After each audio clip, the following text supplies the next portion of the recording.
In today's class, we are going to study about the first chapter of history, that is the French Revolution. On the morning of 14 July 1789, the city of Paris was in a state of alarm. The king had commanded troops to move into city. Rumors spread that he would soon order the army to open fire upon the citizens. Some 7,000 men and women gathered in front of the town hall and decided to form a people's militia. They broke, they broke into a number of government buildings in search of arms. 14 जुलाई 1789 की सुबह में Paris नगर में दहशत का माहौल था। जो वहाँ का राजा था उसने सेना को शहर में घुसने का आदेश दे दिया था, जिसकी वजह से एक अफवाह फैल गई थी कि राजा जो है वो सेना को नागरिकों पर गोलियां चलाने का आदेश देने वाला है। लगभग 7,000 मैन और वीमेन जो है वो टाउन हॉल के सामने इकट्ठा हो गए थे और उन्होंने एक जनसेना का गठन करने का निर्णय कर लिया था। और उन्हें लगा कि बहुत से सरकारी भवन में जो है हथियार छुपा के रखे हुए हैं, तो उन्होंने उन जो गवर्नमेंट की बिल्डिंग थी, जो सरकारी भवन थे, वहाँ पे जो हथियारों के खोज के लिए वो ज़बरदस्ती उन बिल्डिंग्स में घुस गए थे। Finally, a group of several hundred people marched towards the eastern part of the city and stormed the fortress prison, the Bastille, where they hoped to find hoarded ammunition. In the armed fight that followed, the commander of the Bastille was killed and the prisoners released. Though there were only 7 of them, yet the Bastille was hated by all because it stood up for the despotic power of the king. The fortress was demolished and its stone fragments were sold in the market to all those who wished to keep a souvenir of its destruction. Finally जो है क्या हुआ था कि कई लोग, मतलब बहुत सारे लोगों का जो एक ग्रुप था वो पेरिस नगर के ईस्टर्न पार्ट, मतलब पूर्वी पार्ट में, जो शहर का पूर्वी पार्ट था, वहाँ पे चल पड़ा और वहाँ पे बास्तील किले था, उसकी जेल को तोड़ दिया, जहाँ पे उन्हें ऐसा लगा था कि वहाँ पे बहुत सारा जो है उन्हें गोला बारूद मिलेगा। और जो है हथियारों को जो है कब्जा करने की इस लड़ाई में जो बास्तील का कमांडर था वो मारा गया और जितने भी कैदी थे उस जेल में वो छुड़ा लिए गए थे। उस वक्त जब कैदी छुड़ाए गए थे तो उस टाइम पे टोटल जो उस जेल में 7 ही कैदी थे और जो राजा थी उसकी जितनी भी निरंकुश जो भी पावर थी उसका सिंबल होने की वजह से बास्तील का किला जो है लोगों के लिए बहुत ही ज़्यादा, आप बोल सकते हैं कि वो उससे बहुत ज़्यादा हेट करते थे।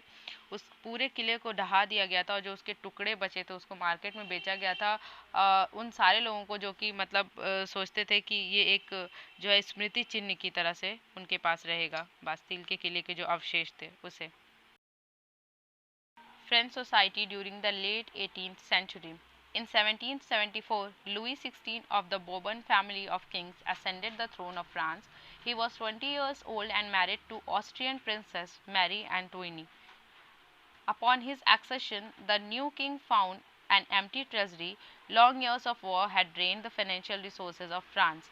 Added to this was the cost of maintaining an extravagant court at the immense palace of Versailles.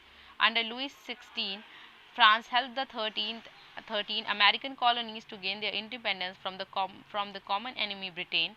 The war added more than a billion livres to a debt that had already risen to more than 2 billion livres. 1774 में बुर्बो राजवंश का जो है Louis 16 France की जो राजगद्दी पे बैठा था, उस समय वो सिर्फ जो है 20 साल का था और उसकी जो शादी हुई थी वो ऑस्ट्रिया की राजकुमारी मेरी एंटोइनेट से हुई थी।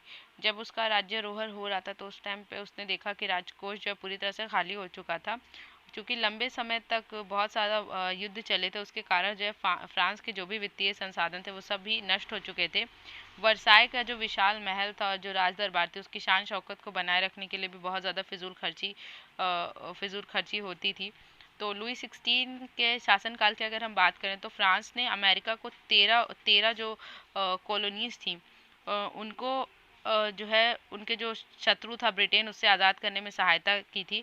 तो इस सहायता की वजह से जो युद्ध हुआ था उसकी वजह से फ्रांस पर 10 अरब लिवरे से भी ज़्यादा का खर्च जुड़ गया था, जबकि उसके पास पहले से ही जो है 2 अरब लिवरे का बोझ चढ़ा हुआ था। लिवरे जो है वो फ्रांस की मुद्रा है जो 1794 में जो है जिसे जो है ख़त्म कर दिया गया है। पहले फ्रांस में लिवरे चलता था।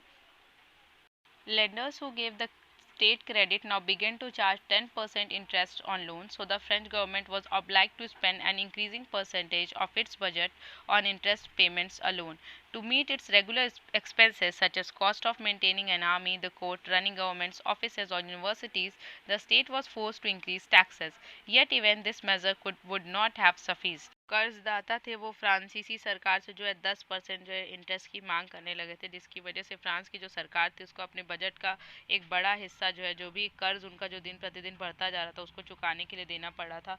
और अगर नियमित खर्चे की बात करें, जैसे सेना को कैसे, सेना का जो रख रखाव है, राज दरबार है, सरकारी कार्यालय या फिर जो विश्वविद्यालय, इनको चलाने के लिए भी जो है फ्रांसीसी सरकार ने जो है वो करों में जो है जो भी टैक्सेस थे उसमें उसको बढ़ाने के लिए वो बाउंडेड हो गई थी, एकदम बाध्य हो गई थी कि लेकिन ये कदम भी जो है वो काफ़ी जो है नाकाफ़ी था। French society in the 18th century was divided into three estates, and only members of the third estate paid taxes. The system of estates in French society was organized. Peasants made up about 90% of the population. However, only a small number of them owned the land they cultivated. About 60% of the land was owned by nobles, the church, and other richer members of the third estate. The members of the first two estates, that is, the clergy and the nobility, enjoyed certain privileges by birth. The most important of these was exemption from paying taxes to the state. The nobles further enjoyed feudal privilege. These include feudal dues, which they extracted from the peasants. Peasants were obliged to render services to the lord, to work in his house and field, to serve in the army, or to participate in building roads. 18th century में जो France की जो society थी वो तीन ई state में बटी हुई थी, ठीक है। और जो सबसे निचली इस थर्ड ई स्टेट के जो मेंबर्स थे सिर्फ वही सारे टैक्सेस को पे करते थे, ठीक है। जो सिस्टम था फ्रेंच सोसाइटी के ई स्टेट्स का वो बहुत ही ऑर्गेनाइज था। जो किसान थे, मतलब अगर अगर आप किसानों की बात करो तो 90% लोग वहाँ के टोटल किसान थे, लेकिन अगर आप ज़मीन के मालिक किसान की बात करो तो उनकी जो क्वांटिटी थी वो बहुत कम थी। लगभग जो है 60% ज़मीन पर कुलीनों, चर्च और तीसरे स्टेट के अमीरों का अधिकार था। और जो पहले दो स्टेट थे, मतलब कुलीन वर्ग और पादरी वर्ग, जिनको हम जो है नोबिलिटी और क्लर्जी बोलते हैं, ठीक है, इन लोगों के कुछ जो है कुछ विशेष अधिकार जो है जनता से इनको जन्म से ही कुछ प्राप्त थे। जैसे कि सबसे बड़ा विशेष अधिकार इनको ये दिया गया था कि इन्हें राज्य को दिए जाने वाले किसी भी कर में जो है कोई भी कर इनको नहीं देना, इन्हें छूट थी। जो कुलीन वर्ग थे और कुछ अन्य जो है जो जो थे उनको कुछ स्पेशल जो है वो फ्यूडल जो है राइट्स दिए गए थे, स्पेशल राइट्स दिए गए थे। वो किसानों से जो है जो भी जो है सामंती कर होता है उसको वसूल करते थे। और किसान जो है अपने स्वामी की जो भी उनके मालिक होते थे उसकी सेवा करते थे, उसके घर और खेतों का काम करते थे। उनको सैन्य सेवाएं देना भी किसानों का काम था। और अगर कोई सड़क के निर्माण का काम है तो वो भी ये सारी चीज़ें करने के लिए बाउंडेड थे, उन्हें वो सारी चीज़ें करनी पड़ती थी। The church too extracted its share of taxes called tithes from the peasants, and finally all members of the third estate had to pay taxes to the state. These included a direct tax called taille and a number of indirect taxes which were levied on articles of everyday consumption like salt or tobacco. The burden of financing activities of the state through taxes were borne by the third estate alone. अगर हम church की बात करें तो church भी जो है किसानों से करों का एक हिस्सा, जिसे हम टाइथ बोलते हैं, धार्मिक कर के नाम के रूप में वसूलता था। और जो तीसरे स्टेट के जितने भी लोग थे उन्हें तो मतलब सरकार का कर देना ही देना होता था। और इन करों में जो है कुछ जो है टाइल, जिसको हम प्रत्यक्ष कर बोलते हैं, बहुत ही मतलब डायरेक्ट टैक्सेस, और कुछ इनडायरेक्ट टैक्सेस होते थे। अगर आप इनडायरेक्ट टैक्सेस की बात करो तो नमक और तंबाकू जैसे जो डेली यूज़ की जो ये सारी चीज़ें होती हैं उस पर लगाया जाता था। इस तरह से जो है राज्य का जितना भी मतलब जितना भी टैक्स वाला जो पेमेंट होता था वो जो है जनता ही देती थी। मतलब जो थर्ड स्टेट की जो पुअर पीजेंट्स होते थे उन्हीं के ऊपर सारा बोझ आ गया था सारा चीज़ों को देने का।